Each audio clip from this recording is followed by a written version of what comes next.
I'd also like to share the reason as to why I got into this wonderful business. It's because my mentor slash mother always told me not to stay too long in the corporate world. She told me in order to get rich, business is what I have to do. And I was given the opportunity to do so last 2020 as the pandemic hit. And we were forced to work from home throughout the year. Parang all of us naman, di ba? So it was at that time that GMD Eva invited me to do the business. She made me realize the product's effectivity as I've been taking it for 20 years, ever since I was 4 years old. And she also made me realize how big the potential income in this business is, as she showed me her checks every month. And she showed me the benefits of the mentorship program, as many of the people's lives here have changed for the better because of this opportunity. So I decided to commit myself to this business, and it was a good thing too, because we were retrenched, or we were fired out last January 2021. And I'll never forget that date, as it was the day my lifestyle's income reflected in my bank account. The best part about it was that my lifestyle's income was bigger than my employment salary. Can you guys imagine that?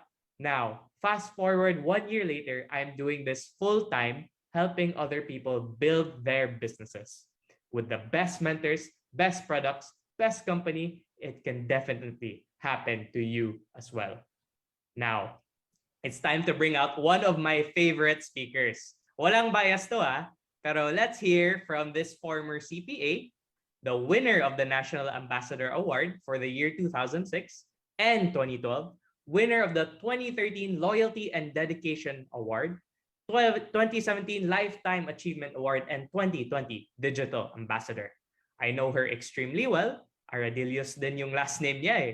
From Cebu City, Global Marketing Director, Eva Aradilios. Take it away, GMD. Okay. Thank you, NMD Marco. Proud ako sa'yo. No? So, sino ba dito? Thank you for all the speakers, yung business natin, the most affordable business model where you can build your passive income. So, tanong ko dito, sino dito ang shy or walang sales background or walang capital pang start? Nako, ako yan. Pag ganyan kayo, nako, GMD din kayo. Okay, so paano ba nag-start yung story ko? No, next slide please. So it all started March 2000. Yes, 2000. More than 20 years na ako sa business. Yes, 23 years old na ako. Okay, so nung nakita ko kasi yung boss ko from afar. So nakita ko yung future ko. Sabi ko, ang future ko in 3 to 5 years, yung boss ko rented yung house, yung yung car niya, second hand. And I don't think na marami siyang pera. Ang alam ko, sure ako, mas busy siya sa akin. So you know what? Without hesitation, nag-resign ako. Yes, nag-resign ako. It was really leap of faith, no? Kasi grabe, ang dami ko pang babayarin, mga anak ko growing pa. So ang hirap talaga. But I don't want to sound arrogant, but I don't want also to spend my productive years in my cubicle just paying bills. So nag-resign talaga ako, no?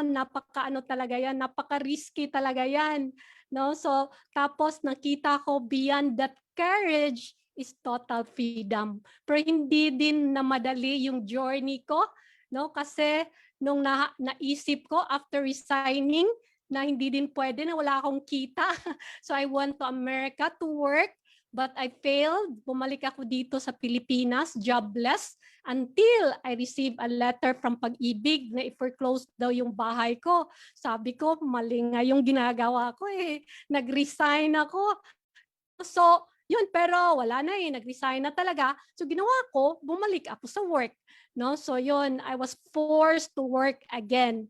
And yes, it happened again. Nag-resign ako. Half day lang ako doon sa work. In the afternoon, hindi na ako bumalik. No, sabi ko, ano na lang pwede kong gawin? Wala naman akong money for a traditional business. Wala naman ayaw ko na rin magtrabaho. Sabi ko, alam ko na yung intra. Kasi yung husband ko, nawala yung allergic rhinitis niya. Pero ang problema, well, I don't have sales background. Selling is the last thing I wanna do. And wala din akong pera. Pero yun nga, wala na akong pwedeng gawin. So I was forced to sign up with Lifestyles from a borrowed capital of 10,000 galing sa sister ko. And you know what? To cut the long story short, kasi ang galing talaga ng product, ang galing talaga ng mentorship, yung bahay ko na supposed to be 15 years bayaran in less than a year na fully paid ko. Grabe talaga, no, yung Lifestyles business. So ano pa? Next slide. So ito yung nangyari sa akin.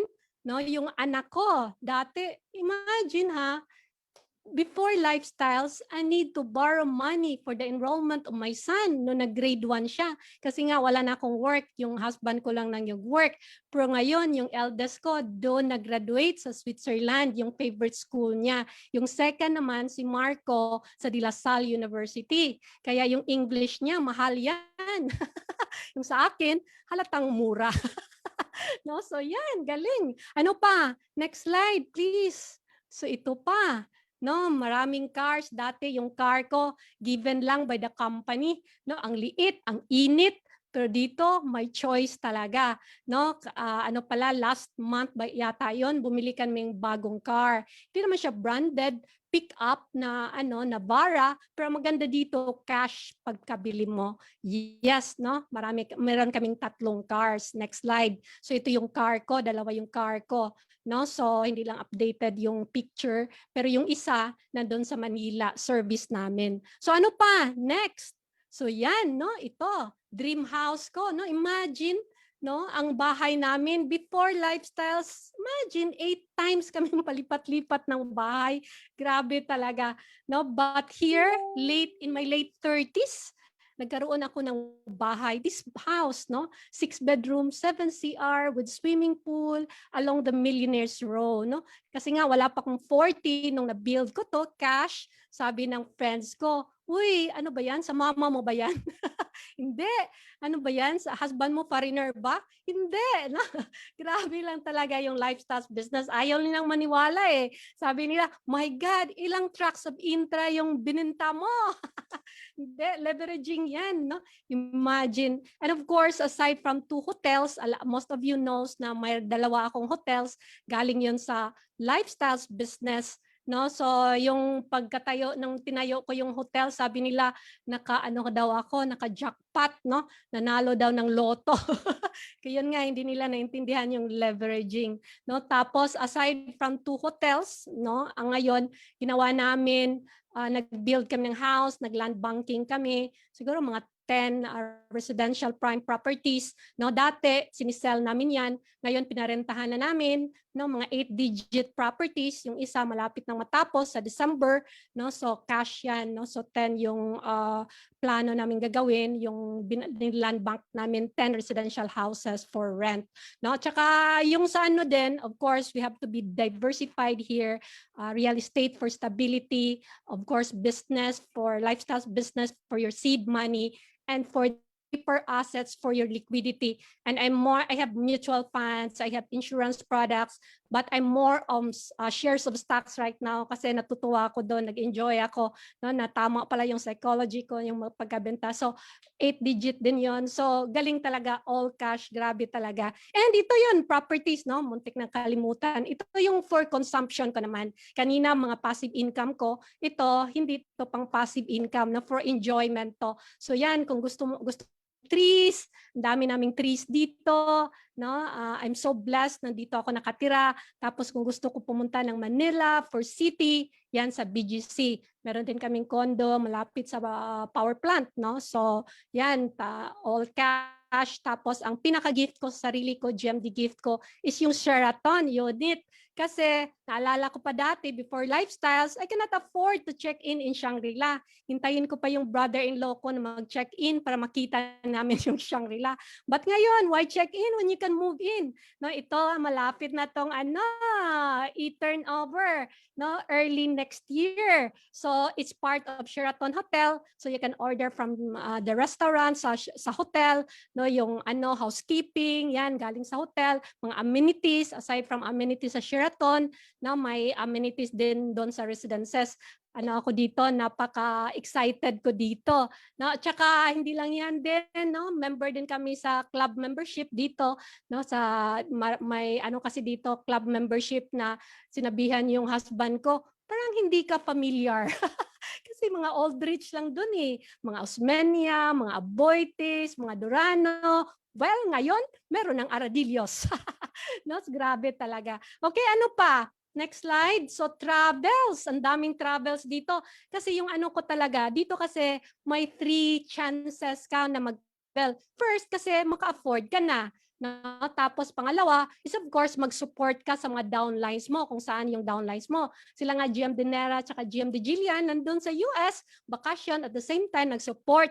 No? Kasi mas maganda yung mag-support sa'yo kasi may mag-guide sa'yo. Na pangatlo, yan, may ano tayo incentive, 'di ba? Thailand, last time Korea, 'di ba? So, ang ano ko talaga, dream ko talaga yung travel ko yung 7 continents, 'di ba? North America, South America, Europe, Asia, 7 'yon, excluding ano yung Antarctica kasi malambig na doon. And out of 7, isa na lang hindi ko napuntahan, yung South America. During pandemic sana, pero kaya lang na-stop dahil sa pandemic. So ang ganda no, with lifestyles, the only limitation is within your imagination. Na to think galing ako from a borrowed 10,000.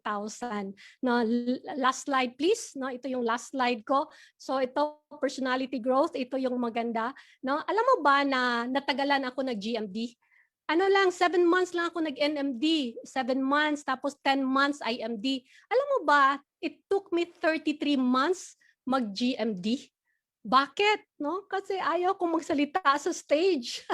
Bakit? Kasi may inferiority complex ako. Bakit? Dahil sa English ko.